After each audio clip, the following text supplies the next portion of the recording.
ఈసారి ఏ పార్టీ గెలుస్తుంది అనుకుంటున్నారు పెద్ద? ఏమి ఎట్లా అంతే ఖచ్చితంగా ఎట్లా చెప్తున్నారు? జగన్ అన్న చెప్పిన పథకాలన్నీ డబ్బులు బాగానే ఇచ్చాడు, చెప్పినట్టు చేశాడు. ఇంకా ఎక్స్ట్రా కూడా చెప్పకుండా కూడా చేసి పెట్టాడు. మరి చంద్రబాబు వస్తేనే ఇంకా బాగుంటది, జగన్ వల్ల ఏం లబ్ధి పొందలేమని చాలా మంది అంటున్నారు. జగన్ వల్ల చాలా లబ్ధి పొందారు. ఈ ముసలి వాళ్ళు పెన్షన్లు ఇళ్ళ దగ్గర తీసుకొచ్చి ఇస్తున్నారు. అదే చంద్రబాబు నాయుడు ప్రభుత్వం ఉన్నప్పుడైతే ఆ సచివాలయాలు వెళ్ళి పంచాయతీ ఆఫీస్ నాన్న ఆశలు పడేవాళ్ళు. అందరికి ఓటుకి వారం రోజులు పట్టి తిరిగి తెచ్చుకోవాలి. ఇప్పుడు డైరెక్ట్ గా ఓటు తేదీ రాగానే ఉదయాన్నే ఇస్తున్నారు. ఈ పిల్లలకి స్కూల్ డబ్బులు, అందులో స్కూళ్ళు నంబర్ 1 గా ఉన్నాయి. స్కూళ్ళు ఏంటంటే ఇంతకు ముందు బాత్రూమ్ లో ఉండే కాదు, ఉన్నాయి ఇంతకు ముందు కూడా ఉన్నా కానీ వాటిని పట్టించుకున్న వాళ్ళు లేదు, పాడుపడిపోయింది. ఆడపిల్లలు చాలా ఇబ్బంది పడేవాళ్ళు. ప్రతి ఒక్కళ్ళు 10th క్లాస్ పిల్లలు కూడా ఆ స్కూల్ బయట పక్కకి వెళ్ళి పాస్ పోసుకోవడానికి అట్లా ఉండేది. అలా బాత్రూమ్ నీట్ గా ఉన్నాయి, స్కూళ్ళు బాగా ఉన్నాయి, పిల్లలకు మంచి డ్రెస్సులు బుక్స్ బాగా ఉన్నాయి, బాగా చేస్తున్నారు. మరి ఇవే పథకాలు చంద్రబాబు కూడా ఇస్తా అంటుండు కదా, ఇంతకన్నా ఇంకా 2-3 రెట్లు ఎక్కువ ఇస్తా అంటుండు. ఇస్తానన్నా ఇంతకు ముందు పోయినసారి గవర్నమెంట్ లో ఆయన ఏం చెప్పారంటే ఈ డ్వాక్రా రుణమాఫీ చేస్తానని చేయలేదు.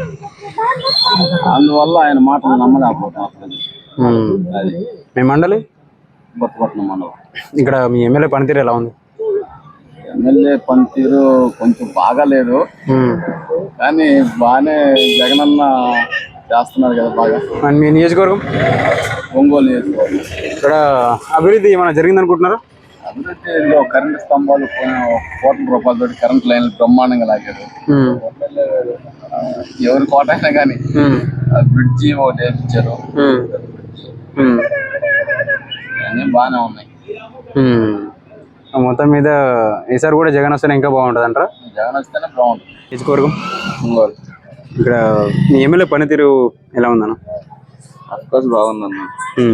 ఏమేమి చేశారు, అభివృద్ధి ఏమైనా చేశారు అనుకుంటున్నారా? ఎగ్జాంపుల్ అంటే కరెంట్ స్తంభాలు, రోడ్లు, ఇంటింటికి ట్యాప్ వేసారు, ప్రతి గ్రామంలో ఇళ్ల స్థలాలు ఇచ్చారు, సచివాలయాలు కట్టారు, హాస్పిటల్ కట్టారు, ఆర్బికేలు కట్టారు. ఎందుకంటే ఏం కావాలన్నా.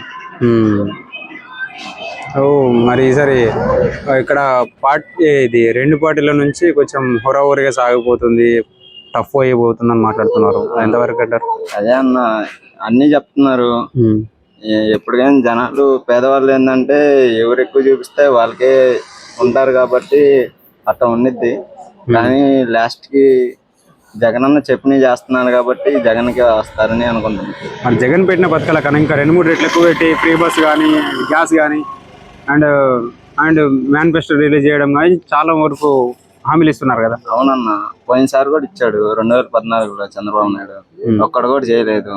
కానీ 2019 వచ్చిన తర్వాత జగన్ అన్న చెప్పినవన్నీ చేశాడు కదా. ఇప్పుడు ఎట్లా నమ్మాలి మళ్ళీ? కానీ ఈసారి కూటమి గెలిపిస్తే ఇంకా కొంచెం అభివృద్ధి చేస్తాం, క్యాపిటల్ చేస్తామని మాట్లాడు. ఒక ఇంట్లో ఒక అన్న తమ్ముడు ఉంటేనే వాళ్ళిద్దరికే గెట్టవు, ఇంకా 3 కలిసారు, వీళ్ళు గట్ట.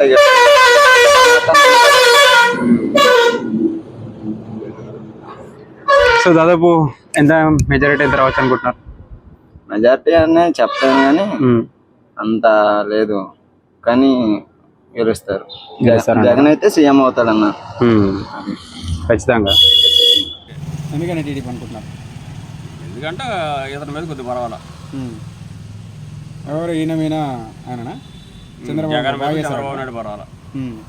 మరి గత 14 సంవత్సరాలు పాలించినప్పుడు ఏమేమి మంచి చేశారు ఎవరు? చంద్రబాబు. అప్పుడు ఉన్న పరిస్థితులకి అప్పుడు రాష్ట్రం విడిపోయి ఆర్థిక ఇబ్బందుల్లో రాష్ట్రం ఉన్నప్పుడు ఇన్ని పథకాలు చేశాడు. ఆ రోజు ఉంది ఫీజు రియంబర్స్మెంట్, ఆ రోజు పింఛన్లు ఇచ్చాడు, పోలవరం కట్టాడు, అమరావతిని లేపుకొచ్చాడు.